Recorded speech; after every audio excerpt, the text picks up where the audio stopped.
Hello, and welcome to the Art of Intuition podcast. My name is Susan Jane, and I believe that trusting your intuition is the best way to live your life with meaning and purpose. Each week you will hear about how you can connect, develop, and trust your intuition through interviews with other guests and my own personal experiences. Join me to understand how your intuition can guide you towards a life full of meaning and loving purpose.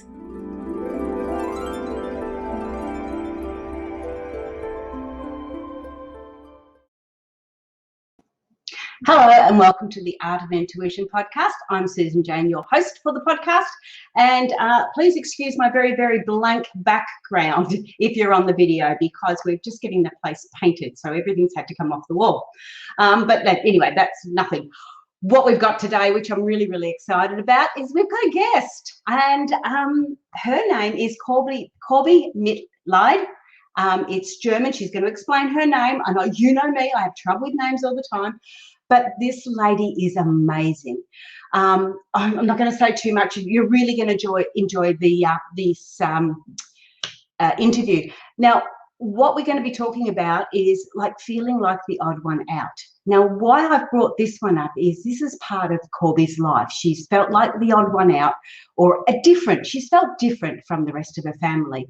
And this is what we're going to look at, because when you're first starting your intuitive journey, or when you're first starting to get into spirituality, you do feel like you're the odd one out. You do feel a little bit weird, a little bit strange. So let's bring on Corbie. Hi, Corbie. Welcome to the podcast. It's great to be here. Thanks, Susan. No worries. And look, I'm just going to throw it straight over to you. What started, or a little bit about your background and why you started your journey. Okay. This is what I call the 30-second elevator speech. When I was 9, I read a book called The Witch Family by Eleanor Estes. And instead of thinking, ooh, that's scary, or ha, ha, ha, I thought, and your point is, I knew there was magic in the world. I wanted to go find it. Fast forward to 1973, when I was a senior in high school, and yes, that tells you how old I am.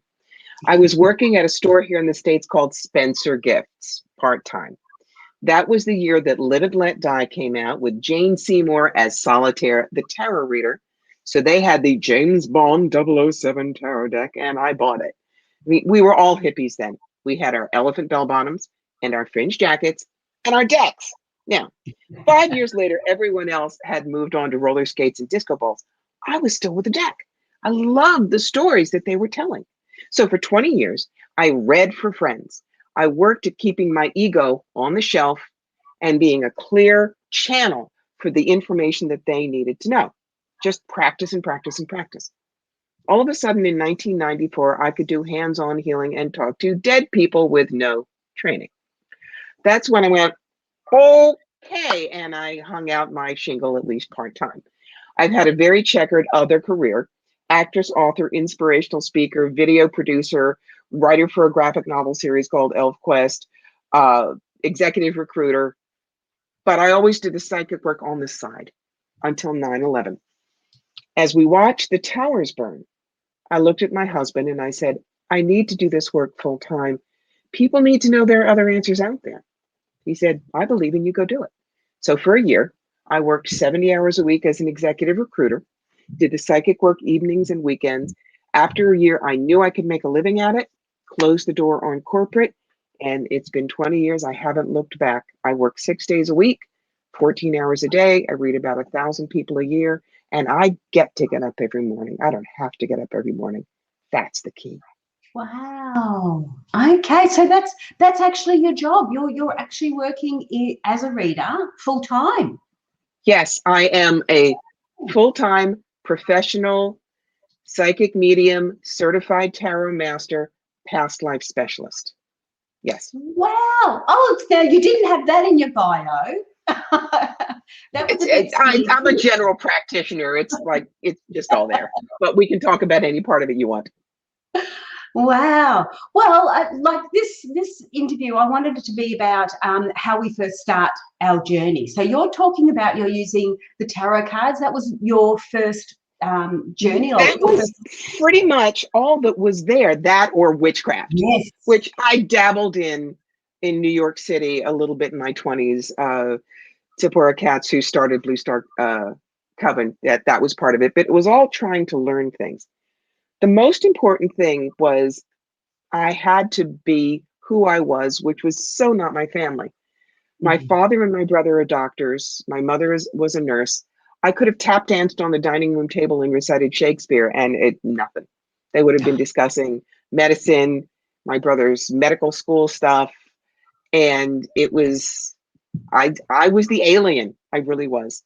Now, luckily, as I grew older, the one who really accepted, my mother died in the 80s, was my father, who really understood who his daughter was. And as a result, we would talk after, like probably a year or so before he died. He said, Dad, look, you're going to cross over, you're going to sign the guest register, unpack your bag, get the orientation tour, and then we'll talk. And he said, honey, I hope that's true.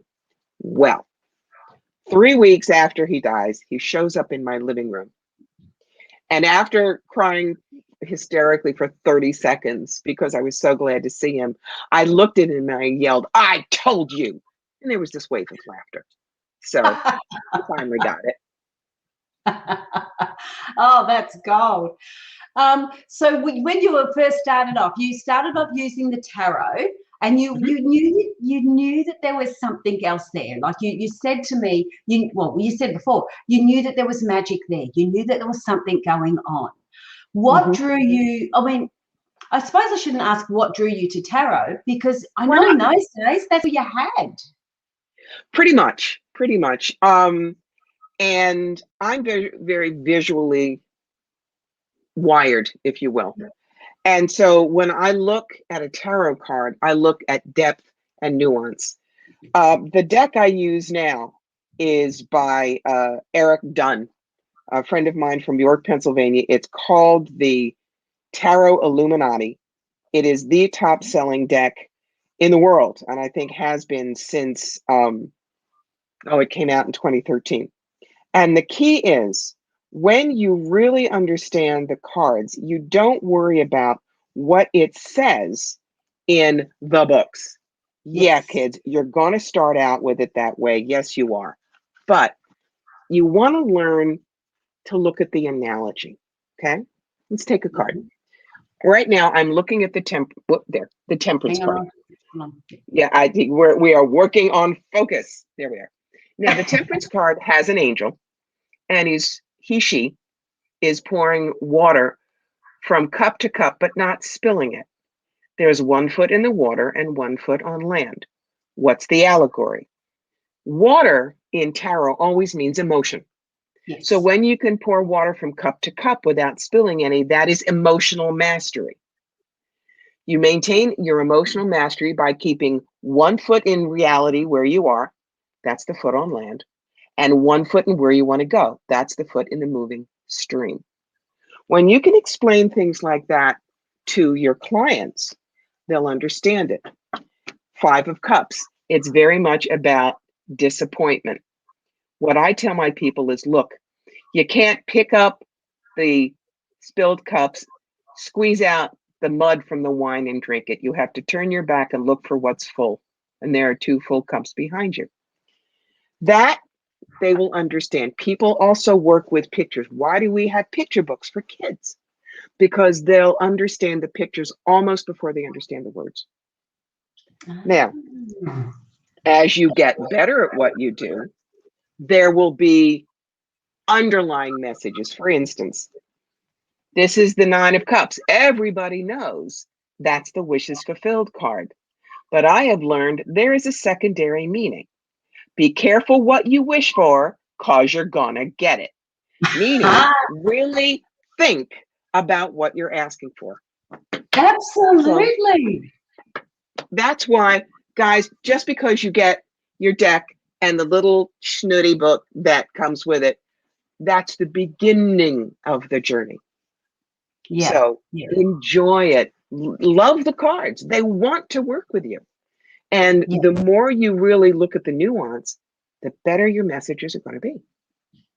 Absolutely, absolutely. Because as I've talked about intuition and everything else, it's those intuitive messages you're getting. It's what you see in that picture and what resonates with you that brings it out, doesn't it?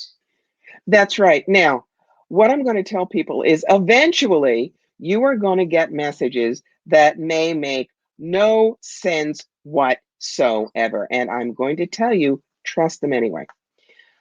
There is a card in the deck. It's known as the Three of Pentacles. I'm looking to see if I can find mine for you. And the Three of Pentacles generally is a building with a stained glass window and someone who is a master who is working on it. My deck has an Asian flavor, but you see the Three Pentacles and the large building. Yep. And it usually means mastery or something long term. But when I was reading for a couple in Canada years ago, I looked at the card, and what came out of my mouth was there is a deconsecrated or abandoned church within about 5 miles from here, and you need to open up a cafe bakery there. And, you know, part of me is thinking, are you out of your mind? But it just came out, and the couple looked at each other and looked at me and go, oh, yeah, we know which one. We've been arguing for 2 years. Okay, you stay Whoa. out of the way. I mean, you may hear rutabaga riding on a plaid fire engine, and you're going to think, I must have done drugs with lunch. But what if you give that message to someone and that was their stuffed plush toy when they were a kid, and that was a message from their grandfather who died? You can't judge what comes out of your mouth. You Yes. must know it's their guides and spirit saying this is what they need. Yep. Because the more you put your ego on the shelf, the better a reader you're going to be. Absolutely, absolutely. And I've seen that happen. I've experienced that quite a few times. And funnily enough, when you're reading for friends, which people starting on their journey will be doing, when they're reading for friends, one of the mistakes that I made was that you would get these messages and you didn't put them forward because I thought, oh, they already know that. So you're getting these messages going, oh, I'm not going to say that because they already know that. Oh, that's obvious. You know, I was seeing it as obvious as an outsider. But when this particular time when I was talking to these, doing a reading for this lady, she sort of said to me later on, oh, I would have liked to have known a little bit more about such and such. And I went, oh, well, I got that, but I didn't say it to you because I thought you knew. And she goes, no, I needed confirmation on that. I went, oh, Yes. so that was my what learning. You just said was so important. A lot of times people said, well, you told me things that I already knew. And I looked at them and say, yes, this is called a verification reading. This is your spirit guides hitting you upside the head with a clue brick and saying, dummy, why are you spending the money? You know what to do, go do it. And they get very respectful after that because they realize that I am not trying to get more money out of them. In fact, I'm one of the really, really weird psychics. I try to get you to spend less with me, not more. Yeah. I tend to agree. If you're not getting what you need out of it, go somewhere and get what you feel you need, because this is what I've got. But yeah, so when you're first starting to do those readings, don't hold back on what you're seeing, because it's what they need to hear. And if, like you're saying, if they're turning around and saying, but you've just told me what I know, that means it's confirming it, it's confirmation, it's you know, saying that that's what you, well, why aren't you doing it then?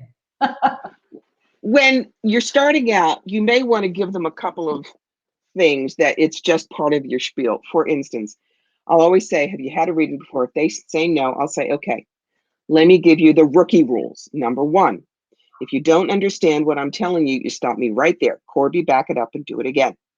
2, there is no such thing as a stupid question. You ask whatever you like. 3, there are 3 cards that weird out rookies: Death, the Devil, and the Tower. If they come up, I'll tell you what they mean, because it ain't that. Exactly. And they laugh. And then I say, and please remember, even the best of us are only 85% accurate. The only one 100% accurate is God, and he doesn't have a booth at the Psychic Fair this week. So I put it all out there, and then I just let it rip, because I've given them all caveats. Yeah, yeah, absolutely, absolutely. So, was there any particular spreads, or you talked about the deck of cards you've had? I guess we're going along this journey because I know You when just ask and let's play. Let's play. You know. I So know I felt like an odd one out because in the circles that I was moving in, or in my family, and I come from a family with 8 kids, none of them had anything to do with this sort of spirituality in that terminology. So for me, playing with cards and that, they all thought I was a little bit strange. So I tended to hide a lot of my stuff.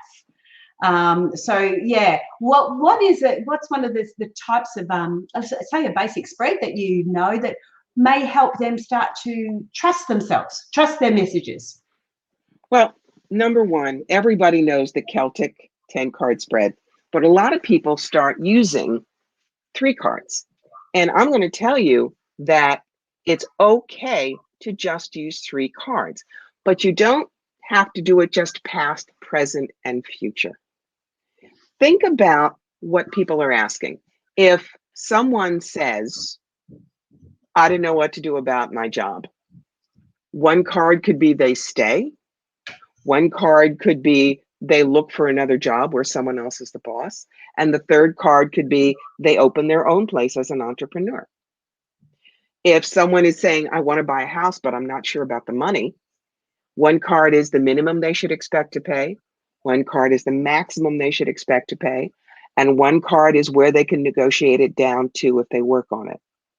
See, you can be a good reader even with only 3 cards. And if you go to my YouTube channel, there is a video on 3 card spreads and how to really make them sing for you. Well, I love that idea because I mean I often use 3 or 4 cards and just sit with the basics. So yeah, but I hadn't thought of actually really addressing the questions like that. That gives you a very, very clear and distinct answer, doesn't it? It's one Yeah. of the reasons that when I became a certified professional tarot reader through the Tarot Certification Board of America, which is no longer around, one of the parts of the exam was design your own spreads. Right there. Someone's asking you this question. You're not allowed to do just 3 cards. What would you do? And, you know, there's nothing wrong. If let's say that what you do in real life is you work for a contracting company, so you know all about building houses. If someone says, I'm considering this house, what do you think?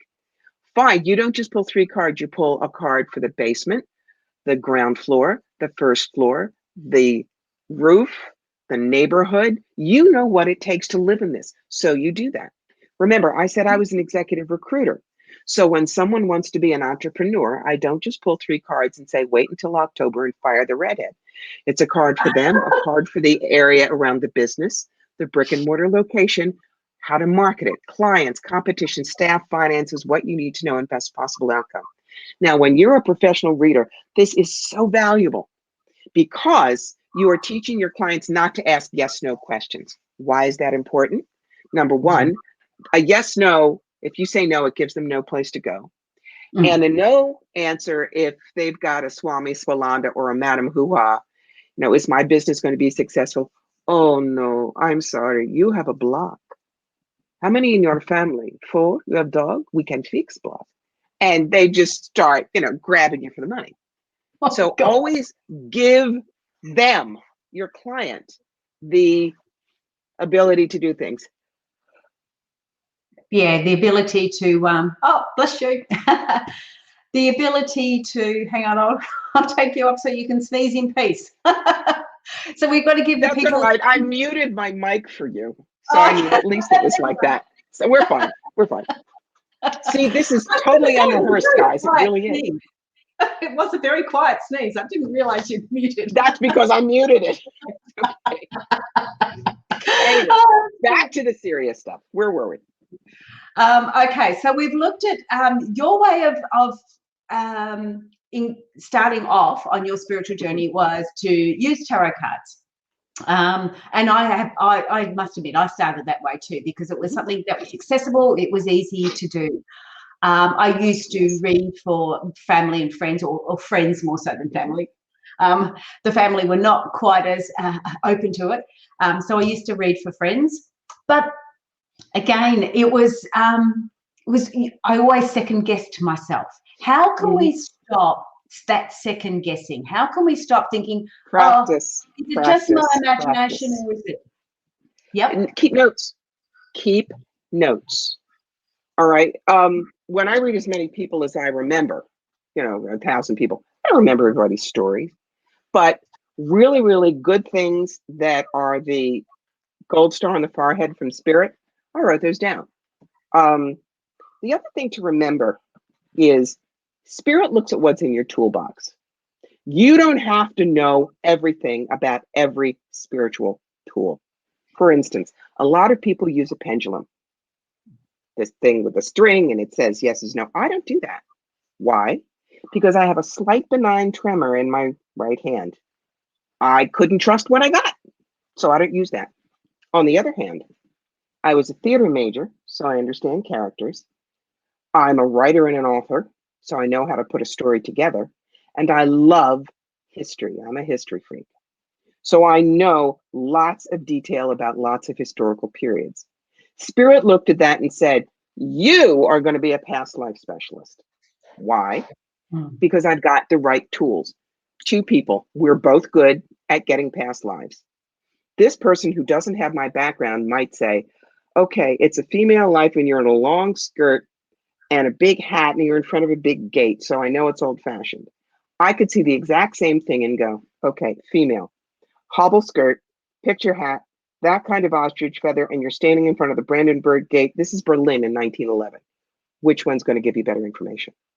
Okay. Yeah. But again, I don't use a pendulum. Yeah. I don't necessarily scry. So I've got a crystal ball because it's cool and somebody gave me one, but it doesn't sit on my desk. So that's one of the things that I want to tell people who are just starting out on the intuitive road. Find what you love.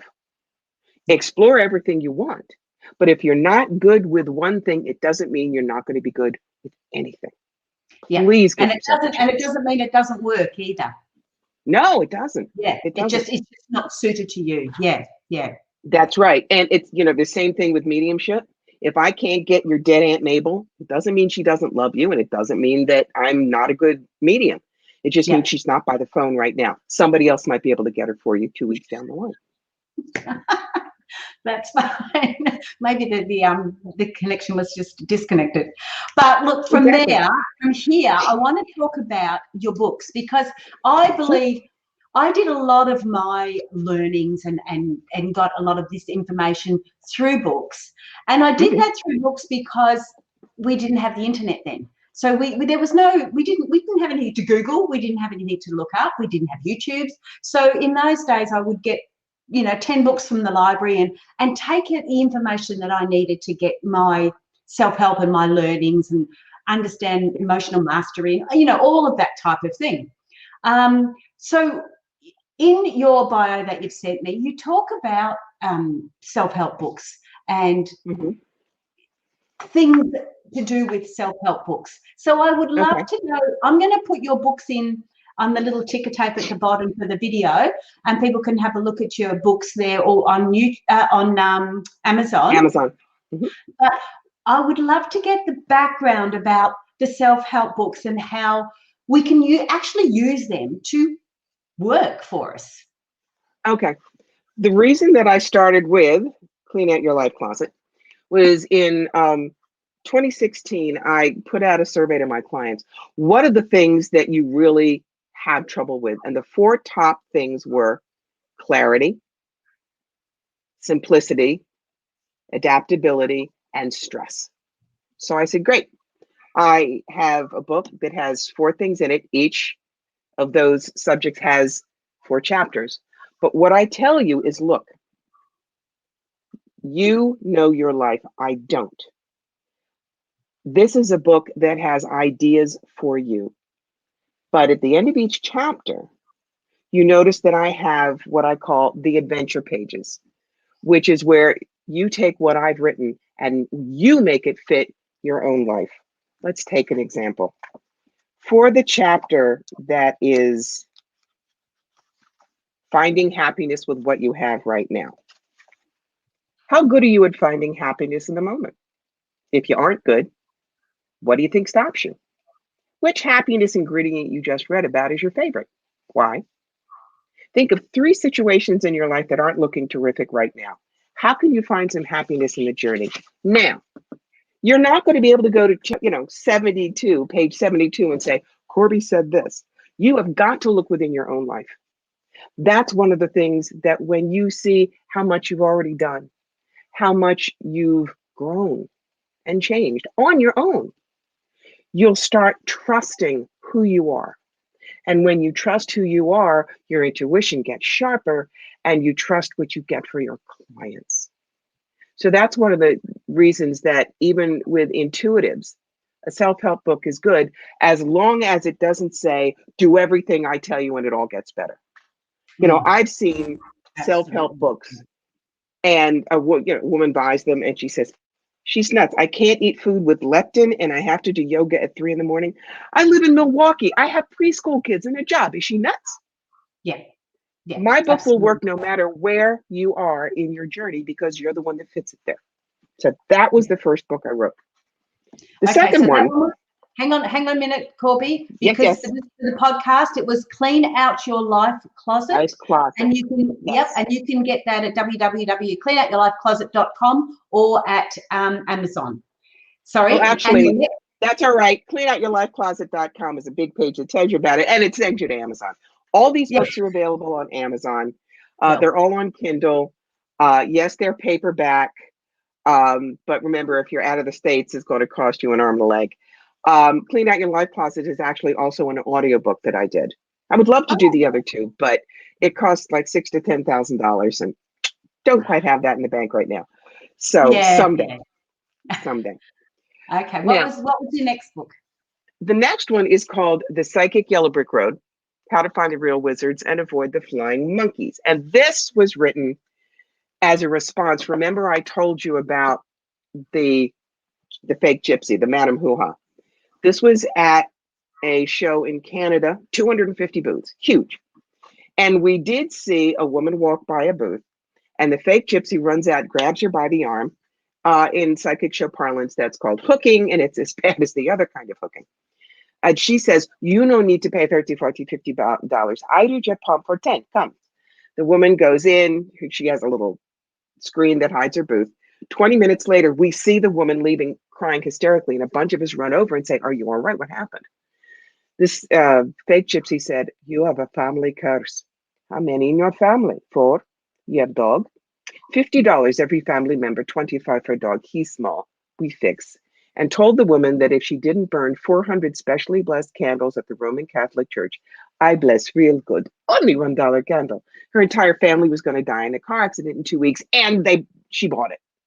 So I said, that's it. There needs to be a book out there that keeps people safe. And the thing is, when you read my book, it doesn't say, so you can only come to me. There are 9 billion people in the world, guys. I can't read y'all. But if it teaches you how to stay safe, how to find the right intuitives, how to ask the right questions, then I've done my job. But what I'll also say is a lot of psychics have read this book and laughed and come to me and said, God, I wish I had this when I was just starting out.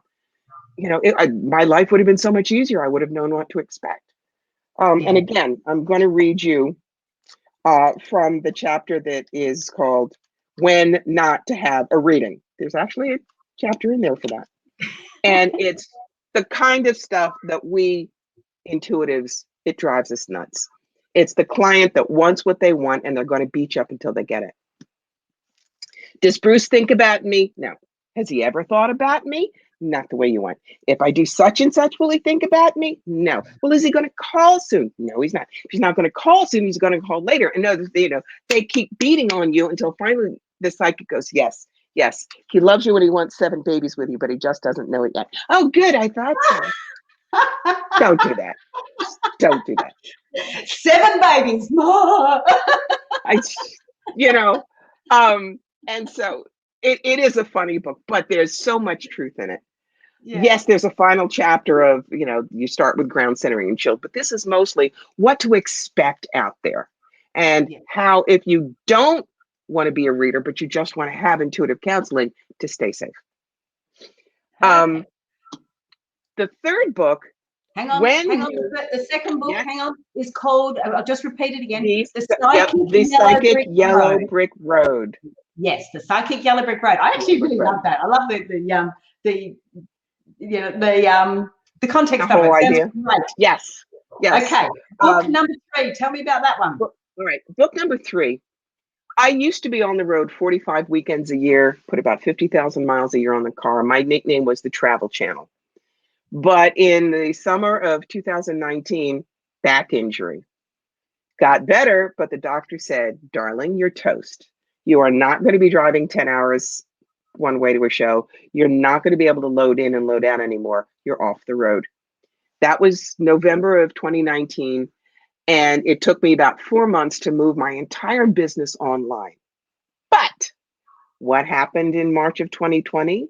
The start of the year of Murder Hornet Bingo and Hold My Beer. Now, that was the universe protecting me, because last year I did as well or better than I ever did on the road. All of my friends who only read on the show circuit, they tanked because there were no shows. So since I'm not going back on the road, I said, let me write down what I know so you don't have to make the same mistakes. So that is, You've Got the Magic Who Needs a Genie, the A-Lister's Guide to Holistic Expo Success. Because remember, I did all that time in the corporate world.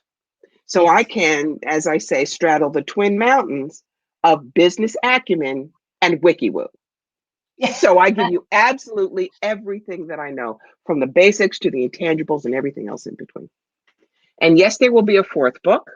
I'm working on that now. I always swore I would never be a teacher. I'm not someone that likes to do classes and lesson plans and things like that. But when you are my age, when you're in your 60s, you realize there's a lot more time behind you than ahead of you. And it's time for you to pass on what you know. Also, everybody knows all the stuff about OK Boomer.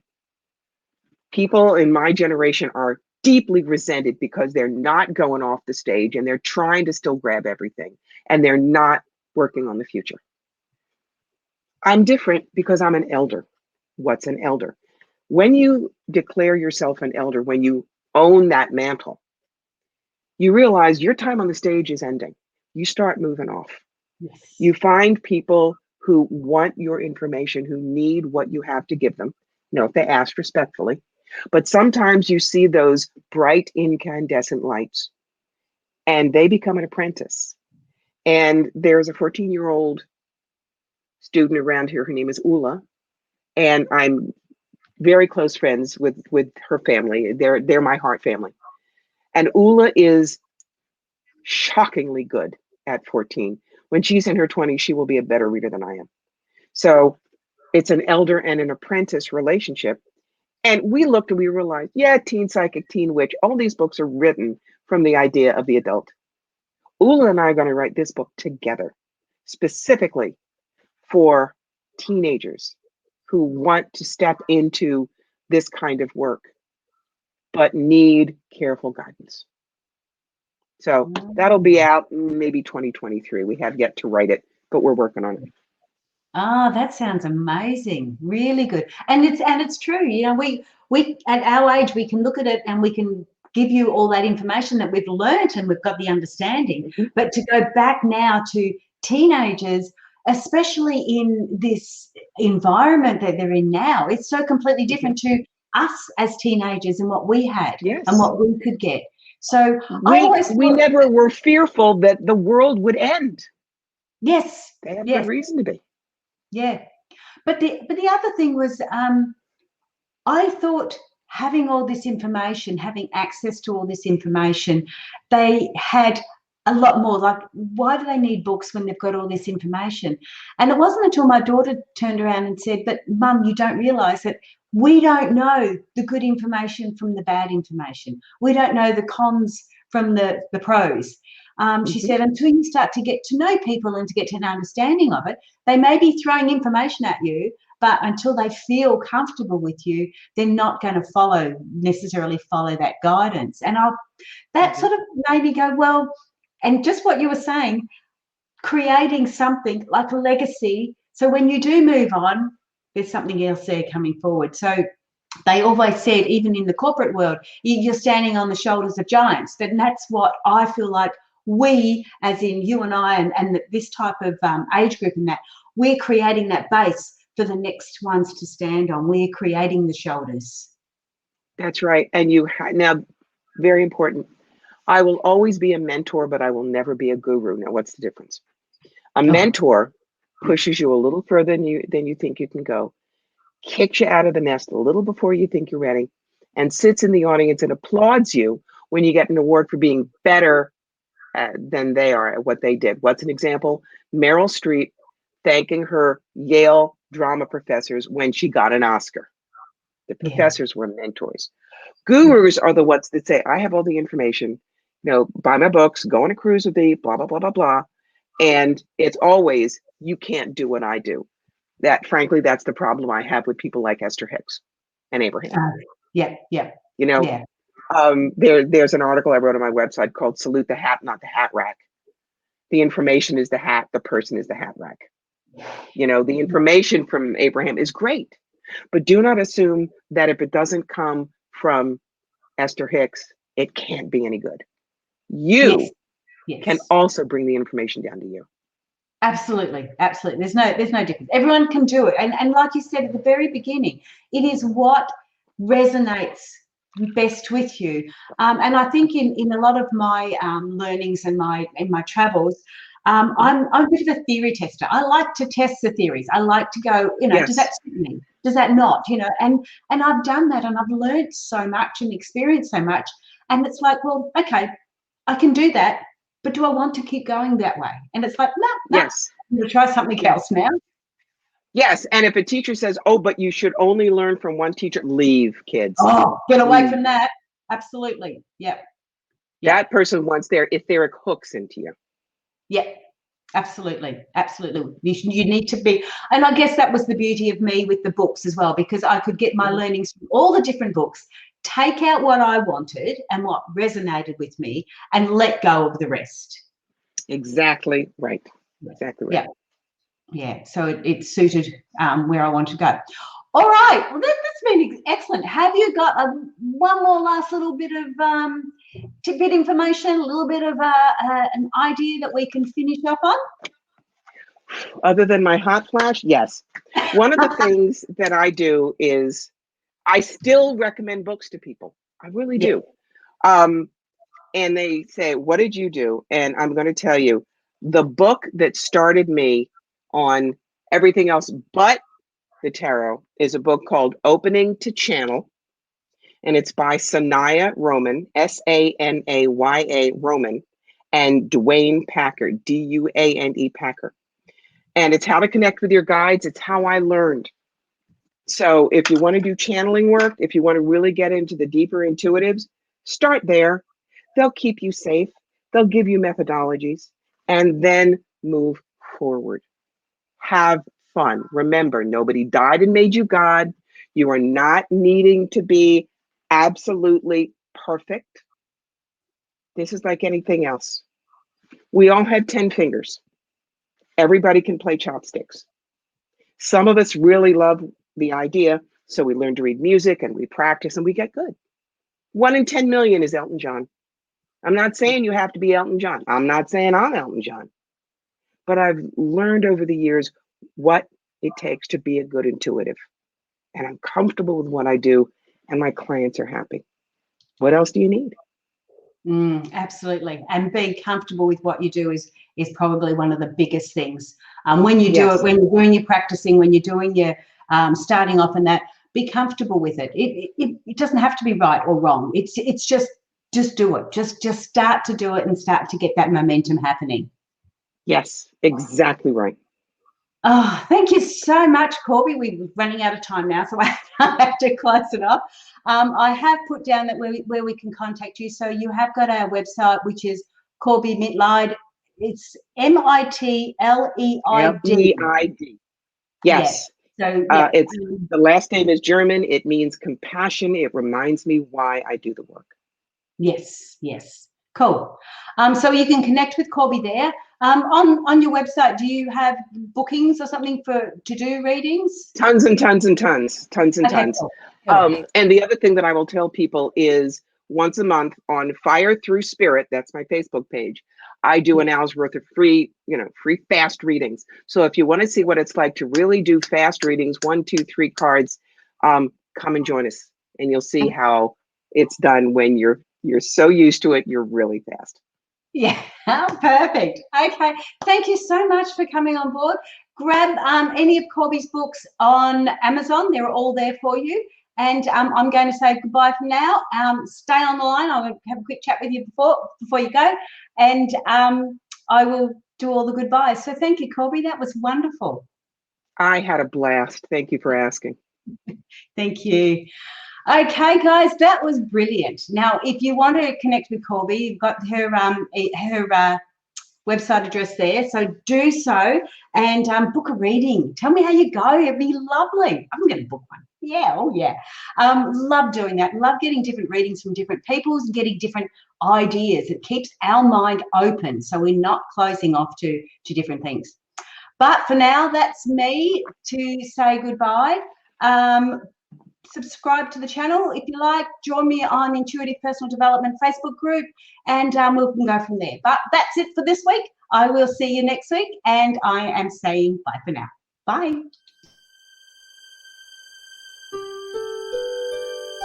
Hello, and welcome to the Art of Intuition podcast.